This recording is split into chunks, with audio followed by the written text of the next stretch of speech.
Hi, Spencer Cheap Pops, you're on the air. Silicon Steve Valley, Vladi Dottie, we are here and we are High Spots and Cheap Your reaction to the final boss, The Rock, possibly more vicious than anything we've seen before. At least maybe the most vicious beatdown he's ever given, for sure. Because there was no goofiness, there was nothing going on. But give me your reaction on what we saw closing out the show Monday night with Cody Rhodes and the final boss, The Rock. And it was very fitting because what we had just witnessed is one of the most highly decorated Raws that they've had in many years, maybe decades. Very strong show from beginning to end, especially here at the end. It all comes and it gets tied together in terms of The Rock and Cody crossing paths. The Rock opens up a door after getting the upper hand on Cody in that Chicago night that also starred Drew McIntyre, CM Punk, Seth Rollins in the middle of the show, where legendary segment. We've moved into the cinema portion of this show where The Rock opens up the door. It's raining. It's in sort of like an alleyway right up against Cody's bus, right up against murals of his stupid dog, even at times. Sure, his dog Shithead, as he called him, which is a great name for a dog. I call my dog my puppy. I'll never, like as I mentioned, I'll never forget the movie The Jerk with Steve Martin, where the dog is called that. It was like one of the funnier jokes in my early childhood. So just hilarious that that's involved with this too. But you have The Rock just going off on Cody, physically just destroying him, almost in a Marvel-esque DC Comics sort of way, and it is getting brutal, and he is just beating him down. And honestly, it was just a cinematic win for Triple H, WWE, TKO, everyone involved. And what was awesome is, as you're watching this, you and I are very familiar with watching what Triple H creates. And all of a sudden, as The Rock is just unleashing on Cody, where you're feeling bad for him, just a man beaten, and over the shoulder of this violence are two of the greatest faces that were ever involved in professional wrestling.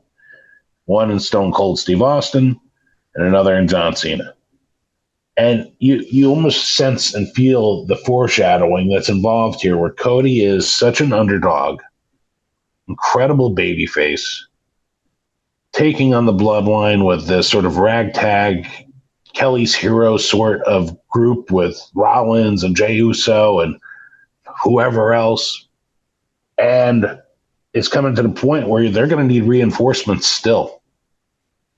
And whatever happens here in WrestleMania this weekend, you're going to probably see those two incredible names, John Cena, Stone Cold Steve Austin, some way, probably to help Cody defeat the Bloodlines, my opinion. So what are your thoughts about what we saw at that point? Well, again, it's weird. I didn't find the blood and the beating portion of it being the great part. It was the details to it, the rain, the lighting. To your point, John Cena, he's got to score to finish with Solo Sikoa. Yeah, Solo Sikoa is a guy John Cena can take out, say this big schmaz at the end. Yeah. And what you saw, one of the things is The Rock basically said he and Cody are always going to be, they're going to be connected in terms of their rivalry. Yeah. The Rock said that. So initially, Vladi, I thought The Rock was going to be the baby face when he and Roman presumably go after each other next year. Yeah. That match is going to probably have to happen soon. So you would assume it's next year. If The Rock, to your point, is now going to be this guy, this heel, this new form of Vince McMahon, without the perverted bullshit, if The Rock becomes this evil boss, such as a Vince McMahon, and Cody is the new Stone Cold, that's kind of how the vibe feels like it's going now. Where I got about a month and a half ago, I'm thinking The Rock is going to be the babyface when Roman turns, because Roman's the one who's insecure. Roman continues to get annoyed when The Rock gets any attention. But what you saw was The Rock, and I don't know how much of a shoot and how much of it is a work, but The Rock is saying, look, screw it. I'm going to be myself. I'm not going to let anyone tell me what to do. They have a lot more leeway to do that on Monday Night Raw, possibly, than they do Friday nights. But that doesn't stop The Rock on Friday nights either. The Rock has said a couple of things on Friday nights that apparently got him in a little trouble. And then, of course, you had the big reports that there were wrestlers that were annoyed The Rock was getting an opportunity to say things that they can't. I thought that was a bullshit story as well. The Rock obviously said it was. So, what was that, Alvarez that reported that? It was Meltzer, and The Rock said that's horseshit. Yeah, and I'm sure it is horseshit. I'm sure it is. You know, Meltzer's not always accurate with his WWE stuff. I'm sorry, I could have just stopped. Meltzer's not always accurate, period, right? Anyway, the fact is The Rock, though, did bring that era of Attitude Era back, and we talked about it. The great part about this era is that the mid-card doesn't have the stupid shit that their Attitude Era had, and the women's division's 10 times better. So, but The Rock is bringing that element of the Attitude Era plus the element of Triple H and his ability to tell stories. And because Triple H has done so much in his career in terms of going up and down the towns, working 300 plus days a year, and then working directly under the greatest promoter in the history of professional wrestling, as perverted and as fucked as he is, he definitely is that. But he's also saying he also probably has a better filter on what actually is good professional wrestling, which is something that Vince actually didn't have far too often, where Triple H doesn't really put anything embarrassing on. But then you talk about John Cena and Steve Austin, and we talked about Cena. He hasn't scored a settle with Solo Sikoa. Maybe he shows up late in the main event. But the moment I'm waiting for, and I think everyone would love it, we're salivating at this possible idea that Stone Cold Steve Austin, when the chips are down, when it looks like there is no way that Roman is going to be defeated again, and everybody's going to walk out of WrestleMania depressed, sad, feeling like they got kicked directly in the genitals, once again, that glass breaks.